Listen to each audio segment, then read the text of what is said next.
Two neighbors live on the same street. Same income, same age, same monthly housing budget of about $2,700. One signs a 30-year mortgage.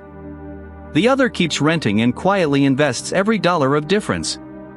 10 years later, one of them is meaningfully richer. Almost everyone guesses wrong about which one. Today we are going to build the real math, line by line, no slogans, until the honest answer appears on screen. Start with the sticker price, because everything flows from it. As of spring 2026, the median home sale price in the United States sits near $400,000. That is the number on the listing. But the listing price is the smallest, simplest cost you will ever face as an owner. The real expenses hide behind it, and most of them never show up in a single mortgage quote. Let us pull them out one at a time. First, the down payment. The typical first-time buyer puts down about 10%, while the overall median is closer to 19%. On a $400,000 home, even 10% is $40,000 in cash, gone the day you close. That money is not lost, it becomes equity. But hold this thought, because that same $40,000 is exactly what the renter is about to do something very different with. Now the mortgage itself. As of mid-2026, the average 30-year fixed rate hovers around 6.5%. Borrow $360,000 at that rate and your monthly principal and interest lands near $2,300. That sounds manageable. But watch what interest does over the full term. Spread across 30 years, that single loan quietly hands the bank a staggering amount of money on top of what you actually borrowed. Here is the number that stops people cold. On a $360,000 loan at 6.5% over 30 years, total interest comes to roughly $460,000. You read that correctly. The interest alone is larger than the home's original price. You set out to buy a $400,000 house and you actually pay the bank well over $800,000. That is the true cost of borrowing slowly. Most rent versus buy arguments stop at the mortgage. That is the trap. Owning carries a stack of costs renters never touch. Property taxes average just under 1% of home value each year nationally, though some states run far higher. Insurance, another layer. And maintenance, the one everyone forgets, runs about 1% of the home's value annually for repairs, roofs, water heaters, and the thousand small things that break. Let us add the yearly bleed.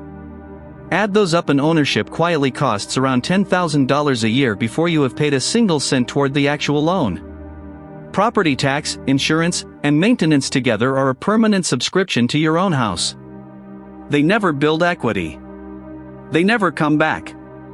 And unlike rent, several of them rise as your home value rises. This is the part of buying that the word investment conveniently hides from the conversation. Now the renter.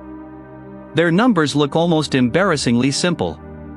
The median asking rent in the United States sits around $2,000 a month, with a typical lease ticking up only a couple % a year. No closing costs. No property tax. No roof to replace. When the furnace dies, they make a phone call, not a withdrawal. Renting buys something underrated, predictability, and it frees up cash the owner has locked into walls. This is where the real argument lives, and it has a name. Opportunity cost. The renter never paid $40,000 down, never paid closing costs, and in the early years pays less per month than the owner's full carrying cost. So the disciplined renter takes every dollar of that difference and invests it. Not in a savings account. In a broad stock market index fund. And the market has its own long-term track record. Over nearly a century, the S&P 500 has returned about 10% a year on average, before inflation. Strip out inflation and the honest real return sits closer to 6 or 7%. Markets crash, they recover, they crash again, but across decades the long-run trend has been steadily upward. This is the engine the renter is plugging their unspent down payment into while the owner pays down a loan. Compound that $40,000 head start at 7% real return, plus the monthly difference in the early years, and the renter's portfolio grows quietly in the background. No leverage, no maintenance, fully liquid. Meanwhile the owner's wealth grows too, but through a different machine entirely.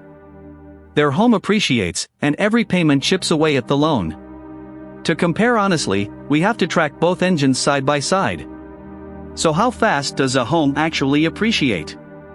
Over the long run, US home prices have risen roughly 4% a year on average, sometimes more, sometimes far less. That sounds great until you remember the owner borrowed most of the purchase. Appreciation applies to the whole house, but so do all those carrying costs we stacked up earlier.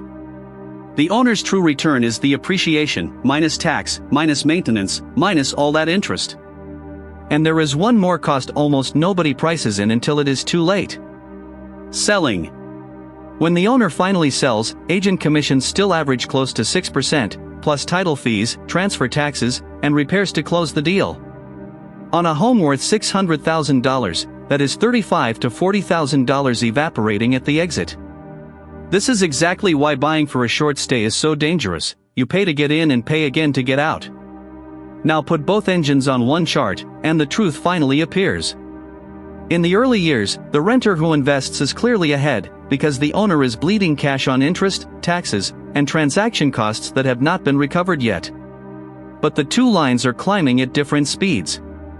The owner's equity curve is slower to start, then it bends upward as the loan shrinks and the house appreciates. Somewhere, they cross. That crossing point is the whole answer, and it has a name, the break-even. Across most American markets in 2026, the lines cross somewhere around 5 years. Stay shorter than that, and the renter who invests almost always wins, because transaction costs and early interest never get repaid. Stay longer, and the owner pulls ahead as equity compounds and the mortgage finally tilts toward principal. 5 years is the hinge the entire decision swings on. But 5 years is only the national average, and averages lie about your actual city. The break-even is driven by one number, the price-to-rent ratio. Where it sits below 15, buying wins fast. Above 25, renting can win for over a decade. In affordable metros like Detroit or Pittsburgh, buying pays off in 3 to 4 years. In Seattle, Los Angeles, or San Francisco, you may need 8 to 12 years before owning ever catches up. So back to our two neighbors. The one who came out ahead was simply the one who matched the math to their life. Staying put for decades in a cheap-to-buy market? Owning likely won. Mobile, in an expensive metro, and actually investing the difference? Renting quietly won. Renting is not throwing money away, and buying is not automatic wealth. The honest answer is a break-even, not a slogan. None of this is advice, just the math laid bare. Now you tell me, in your city, would you cross the line in time, or are you better off renting and investing the gap?